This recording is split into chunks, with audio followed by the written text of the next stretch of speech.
Q, you want to go outside? What? Outside? I hear shit. Yes, okay.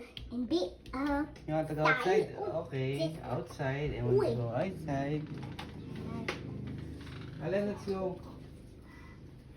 Hi everyone! Wala pa nga dapat sa schedule namin ang pag-grocery. Pero dahil nakapagsabi si Ashley ng mommy for the first time, ay nag-aya na nga ito si daddy para mag-grocery na ngayon. Sabi ko kasi sa kanya na kaysa kumain kami sa labas ay ibili na lang namin ng mga pagkain na kailangan namin dito sa bahay. Nandito na nga kami sa Walter Mart makiling nito at si daddy ang abala sa pagkuha ng mga kailangan namin. Siya naman kasi ang in charge sa pagluluto sa bahay. Alam nyo, hanggang ngayon sobrang saya ko pa din.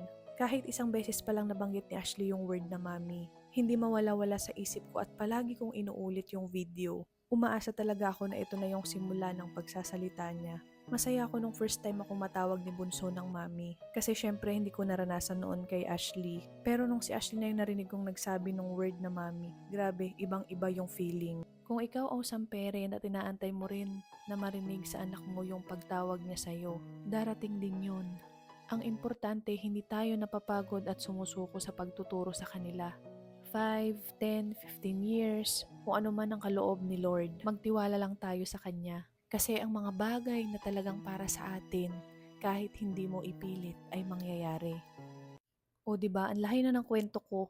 At ayan na nga si Ashley, nakatapat na naman sa mga tsokolate. Alam nyo, nalulungkot din ako sa part na to. Yung gustong gusto mo siyang bigyan pero hindi mo magawa. Dahil pwedeng sa isang iglap magbago agad ang mood niya. Buti na nga lang at nakikinig naman na tong batang to. Nasanay na siya na bawal sa kanya ang chocolate. Kakainin lang talaga niya pag inabot namin ng daddy. Super bihira na nga ang pagkain nito ng chocolate. Laking factor din yun kasi sa nagiging attitude ni Ashley.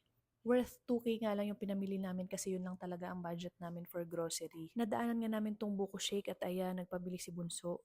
Tapos andito sa gilid sila daddy nagaantay lang saglit. May bata na namang tuwang-tuwa.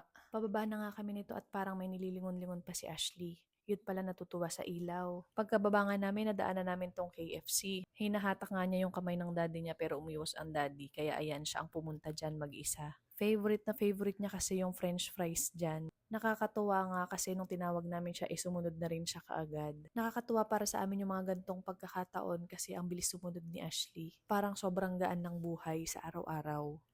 Bibili nga lang ng gamot si daddy at taantayin namin siya dito. Pero tingnan nyo naman to si Ashley, grabe, sobrang behave lang. Hindi mo siya makikitang tumatakbo at paikot-ikot. Pauwi na nga kami nito at dumaan dito si daddy, tataya daw siya. Baka daw sakaling magbago ang takbo ng buhay namin. After nga niyang tumayat, ayan, pauwi na kami nito. So paano, hanggang dito na lang muna ulit. Salamat sa inyong pagsama at panonood. God bless!